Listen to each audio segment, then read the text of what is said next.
Shubor nakaslem jong unongsan Hima. Kanongkram Government Upper Primary School. Kalarake pin kot no ay kajingdap ni pusan snam kajingay linti jongka. Ni ke platinum jubilee. Kebalong mata sngi ke khandro terik risau arja arpusan. Hagani ke sngi umentri rangba kajila Conrad sangma ulalong kumukongsan. Bat ulap pelat jaga souvenir jong kajingdap ni pusan snam. Hagani ke sngi lapun kut buramru iki Nonghikai bila syong tha jong ni ke skul. Lapun kut buramru iki kena skul barim jong ke skul kibila kenjo syaka prapusan snam shaning. Lapin syong shit hagani sngi daga jingruai tenrai naga kinhuan bala job yak inter school competition nang ta ka jingruai bakerpang na kinong hikai bat kinong trei ketika school. Haba ajingkran Conrad uloong baka Sorkar kalamang khatsan persen naga platingka ka Sorkar nak mentaban Siew Tulop ikinong hikai. Uloong baka Sorkar ka penlut lahjar handus pa san pusau klur tang naga bentaban kentiu ya ka puli putih hagajila bat nagni kumba syajak nais pa handu punyo la Siew Tulop ikinong hikai. Ule thu baka Sorkar ke pendut handus pa prapusau klur nak mentaban Siew Tulop ikinong hikai skul Sorkar bat khandai spa khatnyo klur nak menta kinong hikai deficit bat adhok. Dak ba ongru ba omdan kenu ke Sorkar hak than stay lamingi ban Siew Tulop yaki skul Shimet hendai tang ke Sorkar Meghalaya kala banle yakani. Ka principal jung ke skul kala ai ka memorandum sha UCM ban kerpat ban kentiu no yak skul nak upper primary school syaka secondary school bat halor kani Conrad uloong bun sabishar bha yakani bat ke officer katanat puli puthi. Hagani sila don lang UMLA barim kandongkram uba lambor malnyang usiem ke Hima khairem upa iem Dr. Balajit Singh siem kinong hikai ki officer katanat puli puthi bat kiwei. I request our headmistress to hand over the souvenir to our chief guest.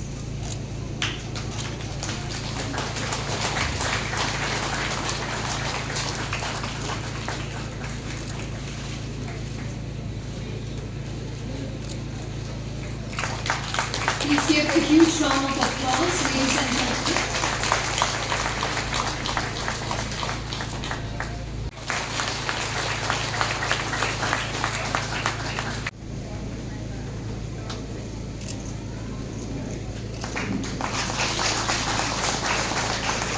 Thank you, madam. Respected sir.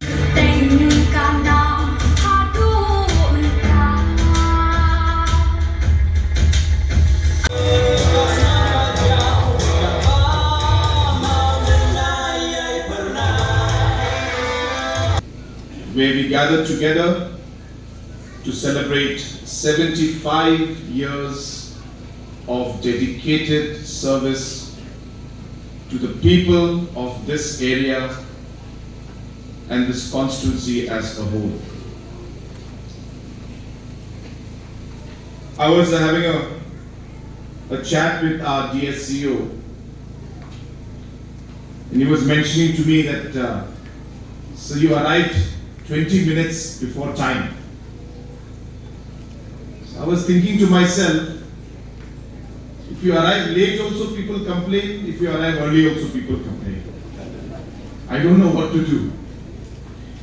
But then I realized in politics that is what happens. You do something also people complain, if you don't do something also then people complain. But I'm happy that we were able to start on time. I'm very particular about starting programs on time. And I was telling our DSCO that for me it's a very simple calculation. I always tell people, and this is something I want to tell students especially, that if I am 1 hour late, if I'm 1 hour late, there are 200 people sitting here.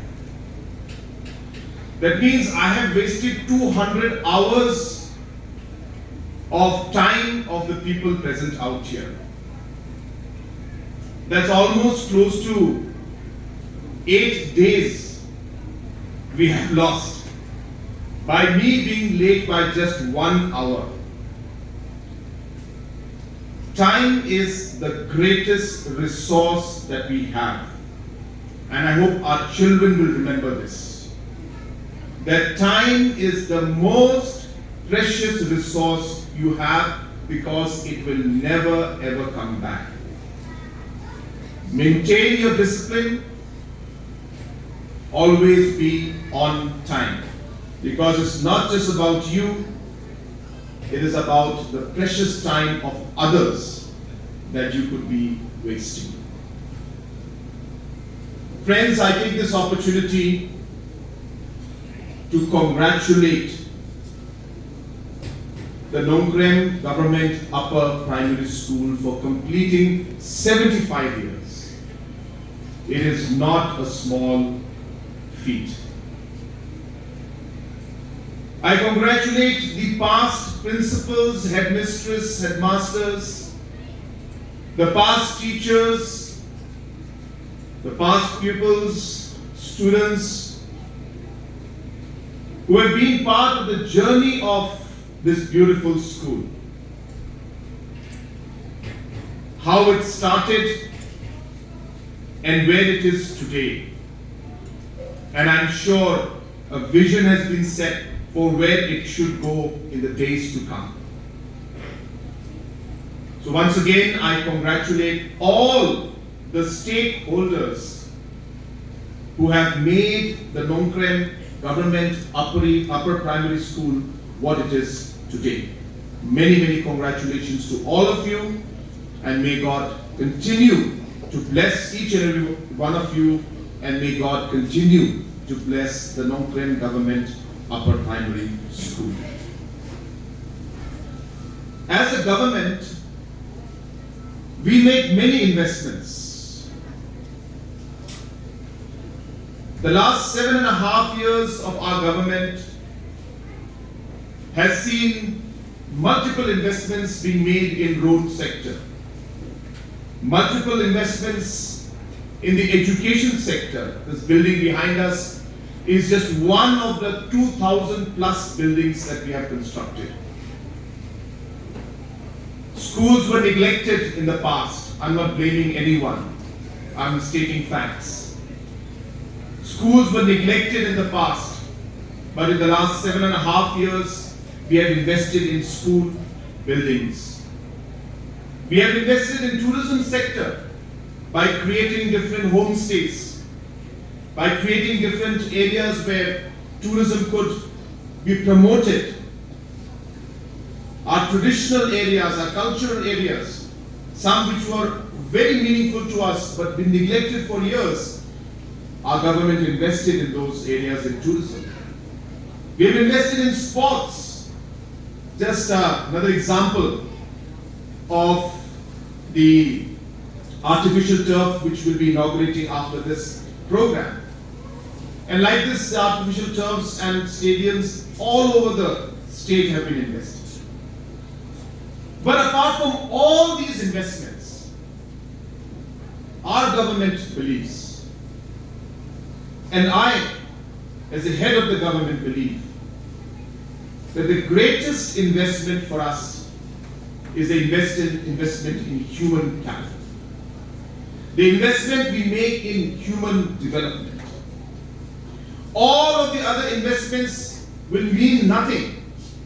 I repeat, all of the investments we make will mean nothing if our human resource investment and we are not able to develop the human capital in our state.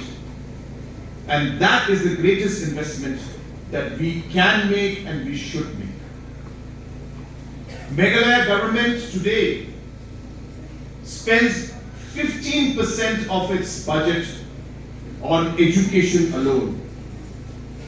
That amounts to 3,654 crores we spend on education every year, means last year's budget, or rather this year's budget, I'm sorry. And of course, this budget will increase as we go along. So this year itself, 3,654 crores has been spent on education. And therefore, for us, and it's the highest, by the way, investment in any sector. So this is an example of what we mean by focusing and giving importance to human capital, to human development, to focusing on our youth, investing in our youth, ensuring that every single youth of our state gets the kind of attention and importance and nurturing that he or she deserves to get so that they become responsible, productive, and disciplined citizens of our state and of our country. That is the kind of investment we want to make, to see those kind of citizens coming up, because that is what is going to make our state and our country special. Out of the 3,654 crores, we spend almost 1,967 on salary of teachers alone.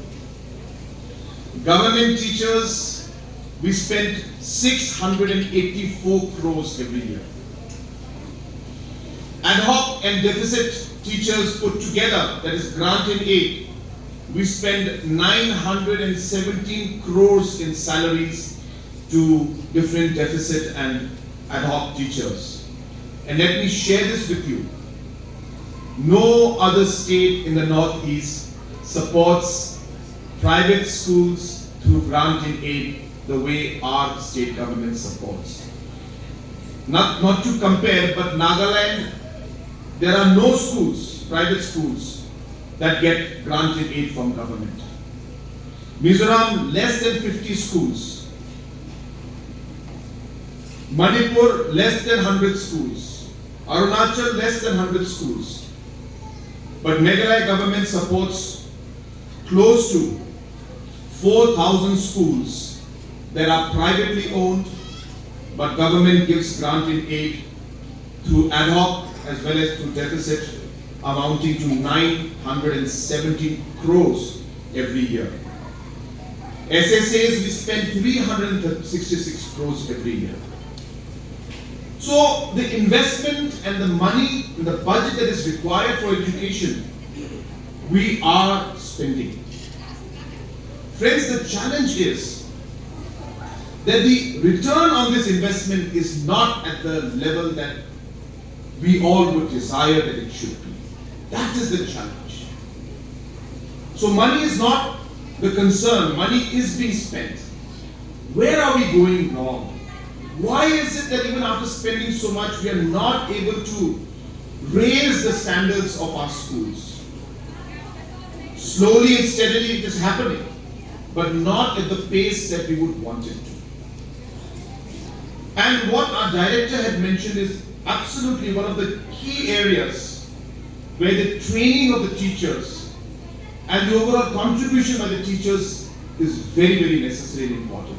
And I hope that as we move along, we'll be able to do that. A large number of the untrained and so-called unqualified, they are qualified, but as per the government norms, they fall under the unqualified sector because there are certain criteria that are there.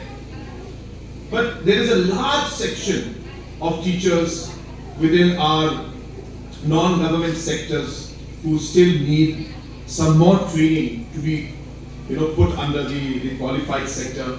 And we need to continue to invest in our teachers so that we are able to improve things. I also take this opportunity, I just want to share because I thought this. Another main reason why we have a challenge in education is the continuity. This is a good example of what I mean by continuity.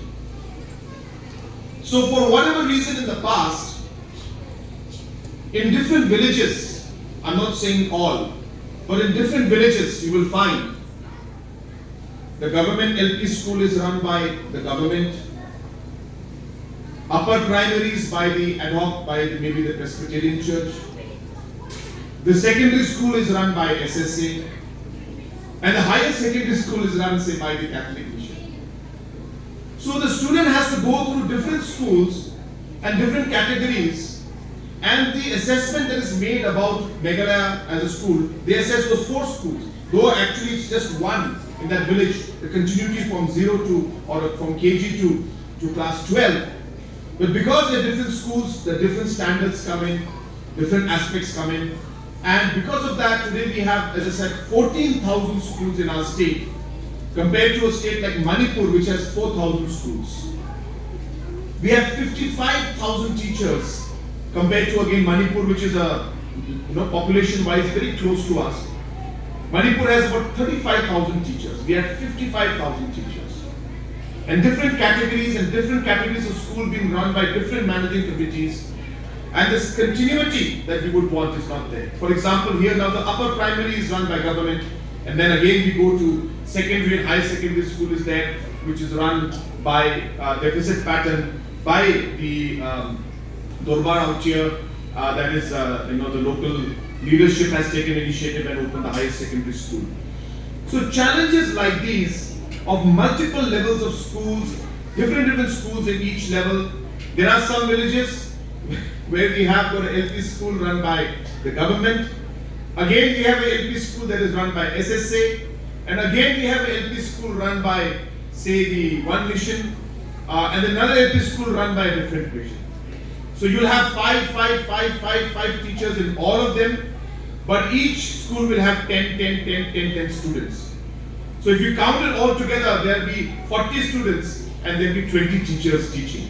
But if there was one LP school, then we would not have that kind of thing. So 40 teachers, 40 students, you'll have to have maybe 3 to 4 teachers and 5 teachers, and that way you'll be able to rationalize the kind of system that we have and rationalize the overall output of the teachers that are there.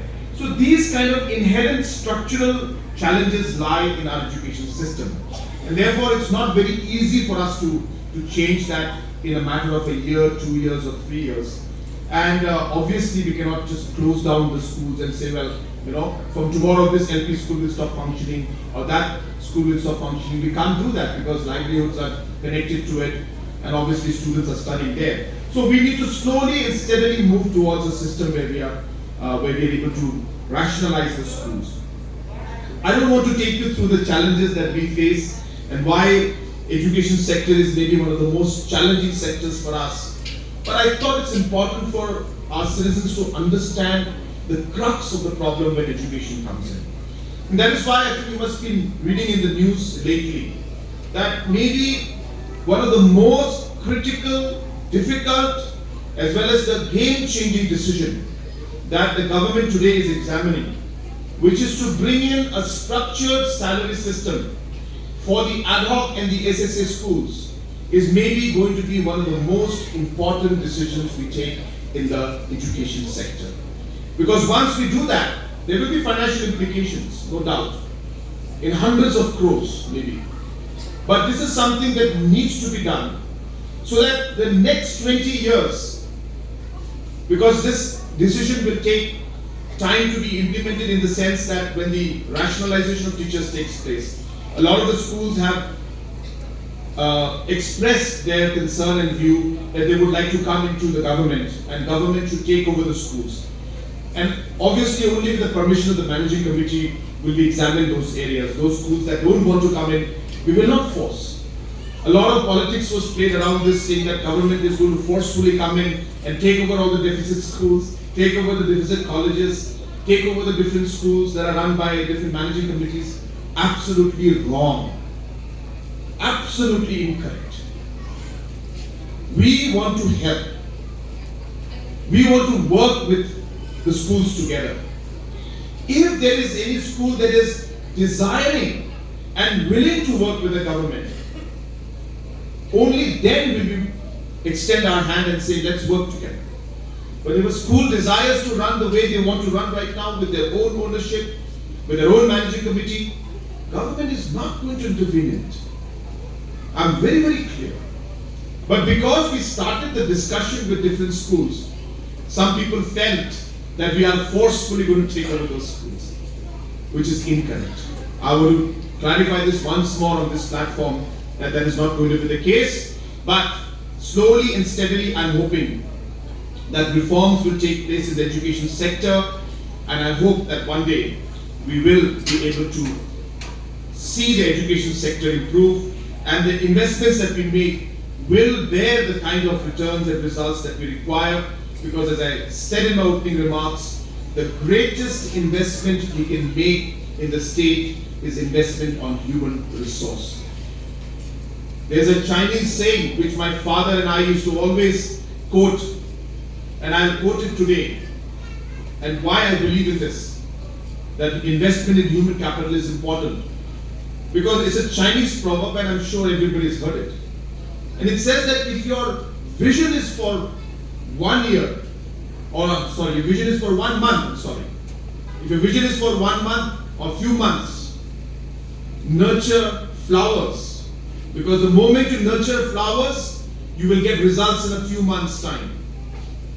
Request for upgradation. Definitely along with the director, along with the commissioner secretary, and along with the education minister, we will definitely examine this and see how we can take this forward. I understand the need. I realize that it is required, but I will have to discuss this with others because this will also have to be done across the board. If we take the decision, it cannot be just one school. We have to look at many other schools. So this is something that we will definitely examine. But your computer room that you are asking for, along with the computers, and the smart classroom that you're asking for, right here and now I will give commitment to you that the computer room, additional room for computer, the computers that you want, as well as a smart class that you want, all of them will be provided through the Chief Minister's Special Development Fund. I will give the fund myself for my scheme, and I would want to see this implemented immediately. Our officials are here sitting right in front of me. I request you to kindly coordinate with the headmistress, get all the documents that are required, and we will ensure that the computer room, regarding computer teacher, of course, I'll have to speak to director and work on this, but at least the room and the work for the computers, as well as the work for the smart classroom, can start immediately. So I once again